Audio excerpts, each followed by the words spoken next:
고양이와 함께 지내다 보면 가끔씩 이런 생각이 들기도 합니다. 지금 내 고양이 어디가 아픈 건 아닐까? 혹은 평소와 조금 다른데 그냥 넘어가도 괜찮을까 하고 말입니다. 고양이는 특성상 통증이나 불편함을 겉으로 잘 드러내지 않는 동물입니다. 자신의 약점을 숨기려는 본능 때문입니다. 따라서 고양이의 건강을 지키기 위해서는 아주 작은 변화도 민감하게 관찰하는 것이 중요합니다. 이번 영상에서는 고양이가 아플 때 보일 수 있는 대표적인 7가지 행동을 알아보겠습니다. 1. 숨어있는 시간이 많다. 고양이는 혼자 있는 것을 좋아하는 동물이지만 그에도 정도가 있습니다.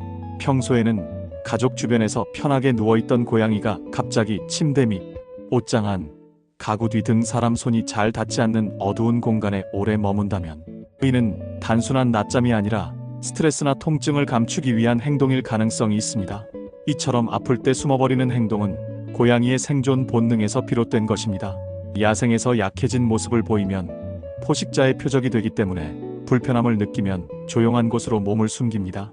만약 숨어있는 시간이 하루 이상 지속되며 불러도 반응이 없거나 먹는 것조차 거부한다면 신체적 문제 혹은 정신적 스트레스에 의한 반응일 수 있으므로 반드시 주의 깊게 관찰해야 합니다. 특히 보호자와의 유대가 깊은 고양이가 갑자기 접촉을 꺼리는 경우에는 더욱 경계해야 합니다.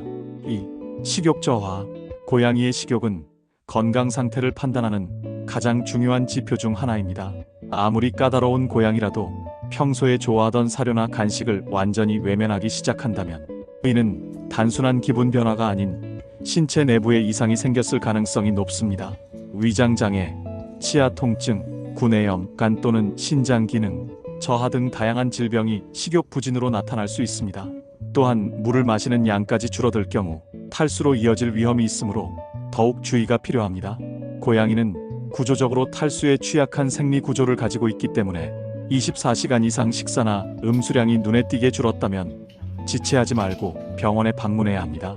식기를 옮기거나 사료 종류를 바꾸기 전에 먼저 건강 상태부터 체크하는 것이 순서입니다. 3. 울음소리 변화. 고양이는 사람처럼 말로 표현할 수 없지만 울음소리로 많은 것을 전달합니다. 건강한 상태의 고양이는 울음에도 리듬이 있고 상황에 맞는 다양한 높낮이의 소리를 냅니다. 하지만 아픈 고양이는 울음의 횟수, 강도, 높낮이가 눈에 띄게 달라집니다. 예를 들어 평소보다 더 깊고 낮은 소리를 내거나 쉰 목소리로 자주 울거나 울지 않던 고양이가 끊임없이 울음을 반복한다면 이는 몸의 불편함을 호소하는 방식일 수 있습니다. 특히 특정 부위를 만졌을 때 예민하게 반응하며 울음을 터뜨리는 경우 그 부위에 통증이 있음을 의미할 수 있습니다. 또한 갑작스럽게 울음을 멈추고 말수가 사라진 것처럼 조용해졌다면 이건 역시 건강 이상을 나타낼 수 있으므로 유의해야 합니다. 고양이의 목소리는 작은 변화 속에 많은 정보를 담고 있습니다. 4. 행동의 변화. 건강한 고양이는 유연한 움직임과 정확한 점프로 유명합니다. 하지만 몸에 이상이 생기면 가장 먼저 드러나는 부분이 바로 이 움직임입니다. 특정 방향으로 걸을 때 절뚝거린다거나 소파나 캣타워에 올라가기를 꺼리는 모습, 혹은 뒷다리를 주기적으로 합거나 움찔하는 행동이 반복된다면 근골격계 통증이나 관절염 또는 복부의 통증을 의심해 볼 수 있습니다. 특히 고양이는 체중이 가볍기 때문에 미세한 이상도 스스로 조절하려는 성향이 있습니다. 따라서 보호자가 직접 눈에 띌 정도로 이상하다고 느꼈다면 그 시점은 이미 상태가 상당히 진행된 경우일 수 있습니다. 움직임이 줄어든다는 것은 고양이가 움직임 자체를 회피하려는 이유, 즉 통증 회피 반응을 보이고 있다는 뜻입니다. 5. 털 관리 상태 불량. 고양이의 그루밍은 단순한 청결 행동이 아니라 건강한 신체 상태와 정신적 안정을 동시에 반영하는 지표입니다. 하루의 절반 가까이를 자신의 털을 핥으며 보내는 고양이가 갑자기 그루밍을 멈춘다면 그것은 자신을 돌볼 여력조차 없다는 의미로 받아들여야 합니다. 등이나 엉덩이, 배 쪽 털이 뭉치고 더러워진 상태로 방치되어 있다면 관절 통증으로 몸을 비틀거나 움직이는데 불편함을 느낀다는 신호일 수 있습니다. 또한 반대로 특정 부위만 계속 핥아서 탈모가 생기거나 피부가 벌겋게 되는 경우는 해당 부위의 가려움, 통증 또는 감염이 있음을 시사합니다. 털 상태와 그루밍 패턴은 고양이의 신체적, 정신적 건강을 모두 말해주는 신호입니다. 6. 눈빛이나 눈 상태 변화. 고양이의 눈은 말 그대로 몸속의 상태를 반영하는 거울과도 같습니다. 정상적인 고양이의 눈은 맑고 반짝이며 주변에 민감하게 반응합니다.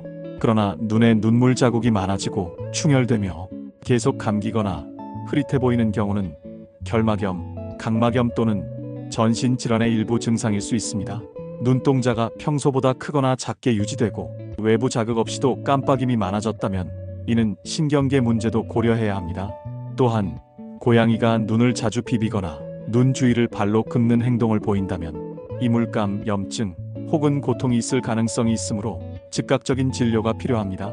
눈을 통해 나타나는 신호는 눈 자체의 문제일 수도 있지만 체내 질환의 징후일 수도 있습니다. 7. 배변 습관의 변화. 배뇨나 배변 행동은 고양이의 건강을 가장 민감하게 반영하는 행동입니다. 하루 한두 번 규칙적으로 소변과 대변을 보던 고양이가 화장실을 자주 들락거리면서도 소변을 보지 못하거나 반대로 며칠 동안 대변을 보지 않거나 화장실 외의 장소에 실수하는 행동을 보인다면 이는 명백한 이상 신호입니다. 특히 수컷 고양이는 요도 폐색이 생기면 몇 시간 내로 생명의 위협이 될 수 있기 때문에 배뇨 관련 행동에는 더욱 민감해야 합니다. 소변의 양이 줄어들거나 소변을 참는 듯한 모습, 배변할 때 통증을 느끼는 듯한 울음 등이 있다면 요로 결석, 방광염, 변비, 장염 등의 가능성을 고려해 보아야 합니다. 또한 설사나 혈변이 지속된다면 면역이나 소화기관의 이상을 의심해야 합니다. 화장실 행동은 고양이가 자신의 상태를 드러내는 가장 확실한 방법 중 하나입니다.